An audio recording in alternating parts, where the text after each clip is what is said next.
So in this module, we're going to look at what is Azure and what is cloud computing. To begin, let's look at kind of a general definition of what cloud computing is. And I kind of want to start with number 7 down here. You know, if you look on the internet, you start looking up cloud computing, eventually you're going to come across someone who's built a t-shirt that says, it's not a cloud, it's just someone else's computer. And in the grand scheme of things, that's true. Cloud computing is large companies that provide computing resources that you pay for typically on a consumption-based model. So if you think about, you know, a regular corporation, you know, you buy a bunch of servers, you set up a data center, you're paying for those servers whether they're busy or not. And if you think about how you capacity plan for a data center, you typically have to plan for the largest workload you're going to have. So if you're, you know, for example, I don't know, like an accounting company, you might have over the course of a year, you know, a pretty predictable workload, but then around tax time, your workload goes way up here. Well, if you're planning a data center and planning your own hardware, you've got to buy the hardware for this level. And that could be extremely expensive. What cloud computing allows you to do is operate at the level you need, and then when you need more computing power, scale up. So you can buy just what you need, just when you need it, use it, and then essentially return it again. It's renting capacity for a very, very short period of time. And in the world of cloud computing, we introduced the term of what's called elasticity, or things being elastic. And that means you can scale up and you can scale down incredibly fast. There are cloud applications in the world, for example, that scale up in seconds to support thousands of additional users, and then maybe 20 seconds later, scale down again. It all depends on how it's designed and how it's built. The other big benefit you get from cloud computing is someone else manages very complex infrastructure. So not only do you not have to buy the hardware, you don't need the people. You can rely on the expertise of the cloud provider to handle very complex, very expensive, very difficult to manage hardware, software, and services implementations. When you think of cloud computing, you have to think of agility. When we think of the design of applications that run in a cloud-focused world, typically they're what we call loosely coupled microservices. Now, it's a very kind of, you know, sort of complex sounding way of describing things, but what it basically means is applications are broken down into very small pieces. And those individual pieces can scale up, can scale down, and can be distributed automatically using policies and rules. Typically, it's very standard hardware. Most cloud providers, you know, the misconception is that they use very complex, very, you know, expensive hardware. The reality is the opposite. Most cloud providers use basic hardware, cheap, simple, easy to manage, easy to replace, and they have a lot of it. It's typically very focused on services. Rather than you paying for infrastructure, you pay for the service. So if you think about storage, you would buy some hard drives. Well, if you think about storage as a service, you pay for the storage of those files. You don't think about how they're backed up, what they're stored on, or who manages them. You simply pay for it as a service. And then for many cloud providers, they're going to introduce standardized way of performing configuration. In the case of Azure, this is through PowerShell and something called an ARM template that we're going to talk about in a little while. When we start talking about cloud, you'll always hear the term private, public, and hybrid. Well, what does that mean? A public cloud is a cloud that anybody can use. For example, anybody can use Amazon Web Services, anybody can use Azure, anybody can use Google Cloud. As long as you have essentially a credit card, you can leverage that. A private cloud is something that's owned and managed by an organization. Now, typically, only the most sophisticated IT organizations will have a true private cloud, because it requires, you know, quite a bit of investment both in people and in hardware and technology to assemble a cloud. You've also got to have a legitimate need for it. Are you a company that's going to scale up and scale down and provide computing services to other parts of your organization or other companies? And then finally, a hybrid cloud is a combination of the two. Now, the reality is most companies that leverage cloud technology leverage the hybrid cloud model. They have some notion of applications, data, infrastructure that they own and they manage in their own centers. And they also supplement that with public or private cloud.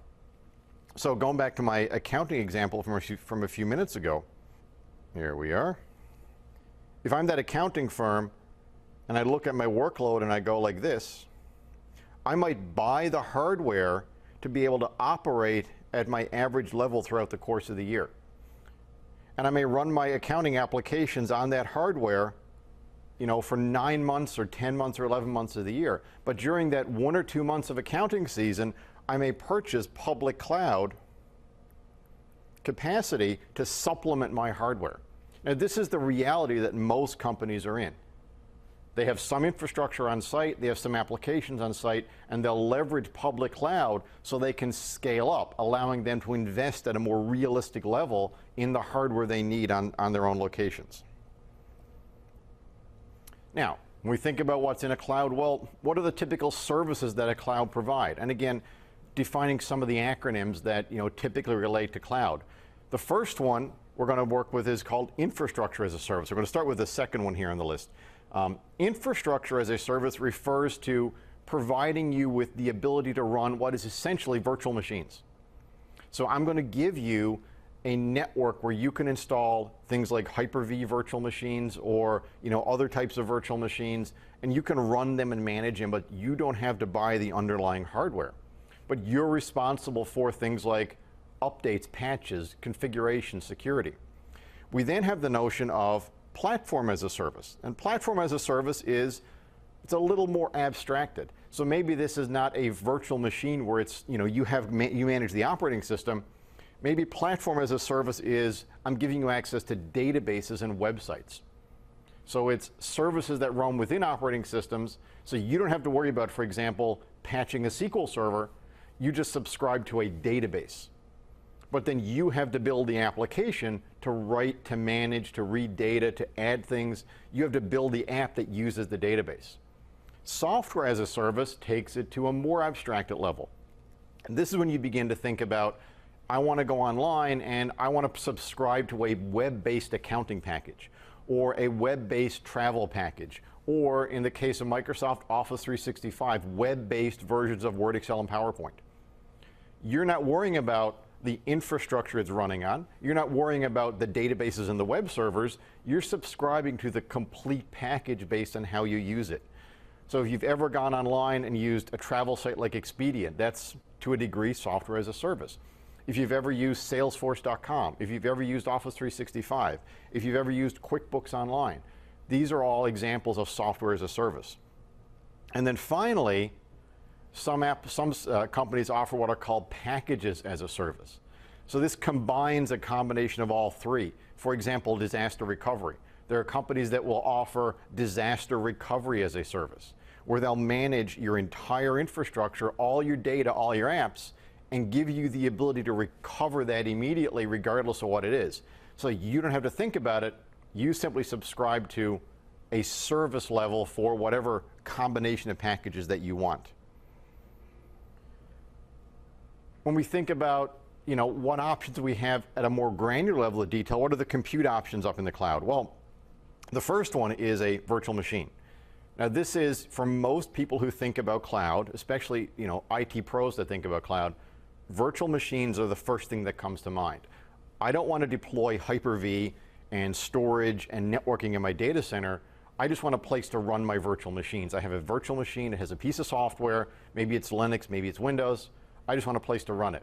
Well, services like Azure give you a place to run your virtual machine, and they'll worry about the performance, the reliability, and the availability. We have the notion of what are called cloud services. Cloud services are collections of components that put together to deliver things like virtual machines. For example, public IP addresses, storage, and the virtual machine itself. We have remote app. If you've ever run a terminal server, I use the legacy term because I think that's an easy term to understand. If you've ever run a terminal server, you can actually run your terminal servers in Azure and deliver only the applications you need without you worrying about having to deploy terminal server. This is an example of the package service we talked about a few minutes ago.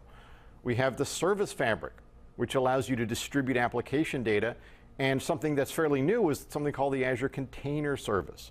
So if you've ever worked with Docker or heard of Docker, you can deploy Docker-style containers running either Windows or Linux on Azure and leverage the benefits of containers for application deployment.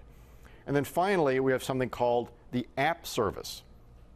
The app service allows you to deploy entire applications and distribute them for both PC and mobile implementations. You can automate the installation of the application, you can distribute the data, and you can use standard tools such as Visual Studio or other languages that you're familiar with to build these applications. So when we think about these different options on how we can actually go in and build different applications and different solutions for Azure, it's important to note that with each of these methods that we can choose, there's benefits, there's drawbacks, and there's differences. So this slide provides you kind of a good example of how you would think about that. Number one, Azure Virtual Machines. Azure Virtual Machines give you the most control and the most flexibility. However, you are responsible for all the management, so there's a great deal of work. So when we think about how easy it is, or the flexibility you get, low ease of management, low agility with virtual machines, because you have to manage the operating system. But if you can run it on an operating system such as Linux or Windows, you can run it in Azure. Cloud services give you a little more flexibility, but not all applications can run in cloud services. If you have an application that runs, for example, within IIS, you may have to make some modifications to run that, for example, in an Azure website. So this up here, IIS, would run just fine. An Azure website, down here, you may need to make some modifications to the application. And then finally, if you move it to a true cloud-focused app, you may have to make additional modifications, but you'll notice that the flexibility, the management gets much, much better. So it's balancing trade-offs. When you build an application, when you build a solution, you need to choose sort of the investment level. Do you want to simply replace your data center with cloud? You can leverage virtual machines. Do you want to take full advantage of cloud, completely restructure, rebuild, modify your application to leverage the advantage of cloud? Then you can use other capabilities such as app service for better management, better agility, and in the grand scheme of things, potentially lower cost. So that's a quick look at what we mean by cloud computing, what are some of the big benefits of cloud computing, and we'll start by looking at now in our next module, our next section, some of the more details of how Azure implements cloud computing.